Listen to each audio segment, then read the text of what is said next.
It's your boy, Neighborhood Nature Boy. What's poppin' with the population? What's good? What's poppin' with the population, neighbors? Y'all already know the vibes, man. We back outside with it in the Neighborhood Euphoria. And y'all already know what that means when we back here in the Neighborhood Euphoria. That means it's another episode showing you guys how to grow your own. But first, before we even get into that, I know you guys have questions. Where have you been? What's going on? You ain't dropped in about a month and a half. Everything's good. Just took a little break, needed break from filming, just to get things right with the brand, with the juices, everything going on. Also, your boy had his very first neighborhood juice pop-up right here in South Florida. And I just want to say and give a big thank you and shouts out to all the neighbors that popped out on me at the neighborhood juice pop-up, man, at the vegan block party, man. I appreciate y'all. And just in general, shouts out to all the neighbors that be in tune to the show, who be following me on my socials, be showing love, be sharing my content slash visual, well, I like to call them visuals, sharing the episodes, all that, man. I appreciate y'all, man. We growing and glowing slowly but surely, and let's keep tapping into that greater wealth and health which resides within. You did. I basically just want to show you guys how the Soursop seedlings are doing, man. This ain't gonna be nothing major. I just want to update you guys, show you how they're doing. Here's a few right here, one or two, feel me, that are doing very splendid, feel me, doing numbers right here, you know what I mean? Yes sir, this is about a good, this almost reaching a foot. As some of you guys know, you know, Young Nature sells his own trees, his fruit-bearing trees. That's why I have so much Soursop trees. I sell my own trees, and usually when I sell them, I usually wait till they get about 1.5 to 3 feet, anywhere from 1.5 to 3 foot long, before I sell them and ship them off to the people. You feel me? I do not ship them when they're this little. You dig? I usually wait till they're a little bit bigger than this one, or even bigger. You feel me? Till I ship them. So, you know, people can get them, and as soon as they get them, they could just plant them right in the ground, you feel me? So I basically just do all the hard work for you guys, and, you know, so that you guys can just plant them and get the best results out of them, you feel me? Let me show you some of the little ones, the peewees. These are all Soursop trees except for like this one, this one, and that one are not Soursop trees. But the rest of them are Soursop trees. We got about a good 40 trees sitting here. So yeah, and basically what I'm just doing is, you know, I'm waiting until they get more mature before I sell them. And you know, so they could ship out to you guys. If you guys want to cop a fruit-bearing tree, right now we only got Soursop trees for sale. Go on my Etsy. That is the only place that I do sell the trees right now. We do have other fruit-bearing trees on the way, so stay tuned. I'm not gonna show you the other trees that we have growing here as far as like different than the Soursop, but you feel me? If you guys want to get a tour of the Neighborhood Euphoria, let me know, and I'm gonna show you all the things that we are growing back here in the Neighborhood Euphoria. But here's another mature Soursop tree. Now, I know what you guys are gonna think, but that's not what you think. Look, yes, this is a very mature one. This is about 3 feet tall. The reason why it looks a little bit shorter is because I did repot this, and I, you know, put it more deeper into the pot. But yeah, it's about 3 feet tall. And I know what you guys are thinking. It looks dead. No, it is not dead, man. When I repotted it, you know what happens is, you know, it's not submerged in dirt anymore, soil, so it's thinking that, you know, you're taking it out and killing it or dying or whatever. So, you know, that's what happens. The leaves fall off or the leaves start to brown. And what I did is I just took the initiative and took all the leaves off that were browning. So this right here, these little leaves right here, I don't know if you guys can see that clearly. These are good indicators, you feel me, that these are good indicators that, you know, more leaves and branches are starting to grow. So, yes, it does look dead, but it is not dead. I promise you, it's not dead. You know, trees are very resilient, man. They're very resilient. And you know, just like any other creature that sheds its skin or sheds its hair, that's what it does. It sheds its leaves to grow new ones. You feel me? Especially when it goes through, you know, a repotting, or you know, where it has to work the roots through the dirt and all that. You get me? So that's basically what it's doing. Soursop trees are very tropical trees. You know, they grow super abundantly, and they don't really have a specific season. They grow all year long in the tropics. You feel me? In the States, they have became more popular in the States because the leaves, they say, you know, how it heals, you know, cancer and all that stuff. So, you know, it's became, out of that family, the Annona family, it's became more popular in the States. But you know, there's they have, the Soursop family is an immaculate family. You know, you got the sugar apple. When we moved into this house, to this place, we actually, the neighbors before us had a sugar apple tree growing here, but we had a hurricane and, you know, it broke down. This one behind me, this is the OG Soursop tree right here. This one is the most abundant fruit-bearing Soursop tree that we have right now. It's standing at about 25 feet tall. You dig? And like I said, Soursops don't necessarily have a specific season. You know, they fruit all year long. You feel me? They take about a good, I would say, anywhere from like a 3 to 6 month period or less to bear the fruit, or for the fruit to mature on the tree. And how do you guys know when it's about to start bearing fruit? I don't know if you guys can see it, but right here, you know what I'm saying? This thing right here, this bud, this right here is a, oh man, I just knocked it down. But that right there is a flower. You feel me? That is a flower. You get me, fam? When this starts to form on the tree, that's when you know you're about to get some soursop. You get me? You're about to get some soursop. These little buds right here, these are soursops in the beginning. You feel me? This is what they look like in the beginning. Let me show you an actual soursop that's growing on the tree. You get me, fam? Look at this beauty. I'm saying, look at this beauty. So here's the flower. You know, I don't want to touch it because I'll probably knock it off. It's very fragile. You know what I'm saying? But when these start to appear on your soursop tree, or just in general, like when your fruit-bearing trees start to get flowers on it, that's when you know that the tree is about to start bearing fruit. You know what I'm saying? Look at this. Look at this bad boy. Look, got flower buds all over it. And that is how you know that, and specifically just speaking about the soursop, it's going to start bearing fruit. But all trees, most trees have their own flowers. They don't look like the soursop, of course, they're all different. You feel me? But when your tree starts to get flower buds, that's when you know it's about to start bearing fruit. Now, you know, usually on the average, they say it takes about a good 3 to 5 years, or certain feet high, like for it to get a certain height for it to start bearing fruit. But really, it all depends on how the conditions you have the tree in, how, especially specifically speaking on the soursop, how much sun is getting. Now they do love sun. They can get up to 8 hours or more of sun a day, and the more sun they get, the more they'll thrive, especially when you balance it out with the water it's getting as well. Now in Florida, we're at a huge advantage because, you know, it's always raining, and yeah, that may mean that we may save on water, but it's better that your trees get rainwater instead of you know, just the hose water. Why? Because the hose water, of course, tap water, has chemicals in it and the whole nine.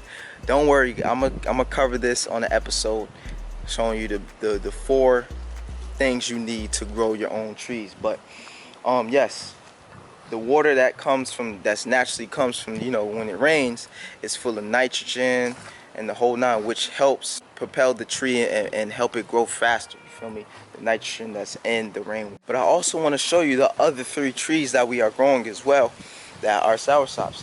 Here's the other one. Now, this one, these 2 right here, these are 2 different trees right here. and that big OG one, we grew at the same time. We planted at the same time.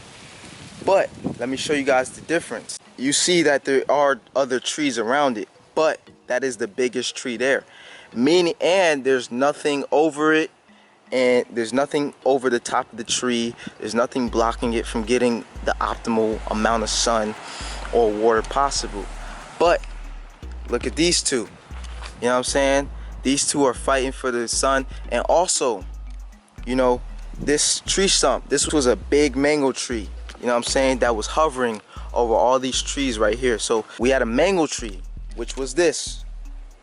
It was this was a mango tree that was hovering over all this, and it was taking all the sun from these trees, so, which caused these two trees to, you know, grow a little bit slower, and also not to be big trees as well. This tree right here, I think, is going to be a dwarf tree. The other tree is probably gonna get bigger, but you know, I don't think it's gonna get as big as this one, because this one is getting the most optimal amount of sun possible. So the more sun that it gets, the more sweeter the fruit is gonna be, the bigger the tree might grow, and the whole nine. You know, sun is the ultimate life force. But yeah, so now these trees have finally bared fruit, I think last year or last season. Usually when the tree first bears fruit, it only bears about 1 to 2 fruits, and then the next season it'll do like 5 fruits, and then the next season it may get abundant or do 10 more. This tree, the OG tree, just came off of a 40 plus Soursop season. It dropped the 40 boil on us this past season, and I think it's gonna do double that, you feel me, or about the same. Soursop tree could grow anywhere from 40 to, you know what I mean, maybe 80 soursops in one season, you know. And also, soursops don't have a set size to it. Fruit in general doesn't have a set size. Natural food, period, does not have a set size to it. You know, some may be, one season you may have some soursops that may be mid-sized, then you may have some that may be gigantic, you know. But soursops could get as big as a watermelon, you feel me, or big as a cantaloupe or something. You know, they don't really have a set size. It just depends on the season and the water intake, the sun intake, the whole nine. But like I said, these other two trees are starting to bear fruit, so we're so happy about that.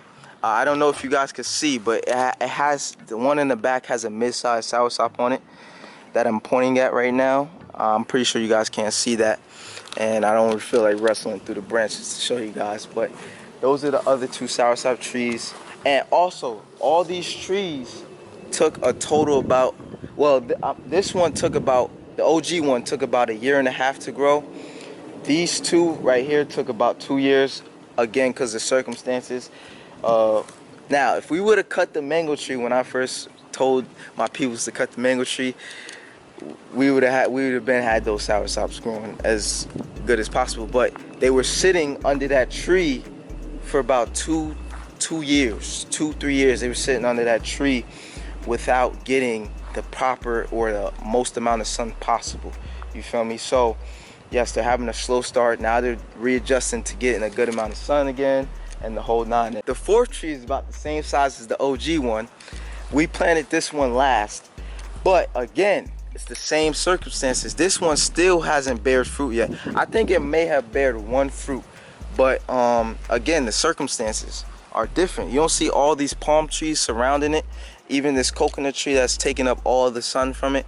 You feel me? So, you know, and this one was been, you see the height of this? This has been supposed to, well, I wouldn't say been, because it's all up to nature, but you know, usually when it gets this tall, it should be bearing a good amount of fruit yet, and it hasn't even bared more than 1 fruit yet. You feel me? It is flowering right now, so I think it's gonna start bearing some fruit for us soon. But yeah, again, I don't think it's gonna be at its optimal self until we could come to a solution of freeing up some sunlight, some available space for the sunlight to like reach it in all possible aspects. You get me, fam? But yes, that when you're growing your tropical fruits, they need a good amount of sun. You feel me? Especially your sours, especially like your your soursops and everything that's in the soursop family. So I update you guys on how the seedlings are doing. If you ask me, they're doing pretty damn amazing. You feel me? Like I said, I repotted them. I had some in a seedling tray and I had some bunched in a big pot together. And all I did was separate them and put them in their own respective pots, neighbors. And you know, I will show you guys on later episodes what I use to pot my trees in. You feel me? I'll give you guys a good potting mix. You feel me? And much more. If you guys want to know what me and my family grow back here personally in the Neighborhood Euphoria, let me know in the comments and I'll show you guys. I'll give you guys a nice little neighborhood cribs episode and show you guys what we grow back here personally in the Neighborhood Euphoria. It's not just soursops, it's more than that, and there's more to come. I showed you guys soursops that we got rooted in the ground and how they're fruiting, and you know, the whole nine. So stay tuned for more episodes here, teaching you guys and shit, inspiring you guys to grow your own, you feel me? And take control of your food source, which is one of the most important skills to do. We in the neighborhood are taking that initiative to become our own farmers because we don't have enough farmers. You feel me? We just don't. Especially that are not tainted, especially that are locally sourced. We don't have enough farmers that own their own land. We don't have enough farmers in general, period, that just look like us. You feel me? So, you know what I mean? It's your neighbor, it's your favorite neighborhood gardener. Make sure to stay tuned and make sure to get this episode and plenty others a like, comment, and subscribe to the neighborhood if you haven't already. Make sure to go subscribe to the free newsletter at neighborhoodnatureboy.com to stay updated with everything going on in the neighborhood, from the neighborhood pieces to the trees to the health and wellness blog posts to the juices, all that. You feel me? I will start getting more active on the blog. Just stay tuned because you may never know. We may be out here on the land teaching you guys how to grow your own. Then we may be taking that fruit that we bared from growing our own. Going inside, teaching you how to chef up your own. You feel me? Plant-based, of course. Or we may be taking a break from all that. You know what I mean? And juicing, cleansing the body. Then getting our health and wellness on.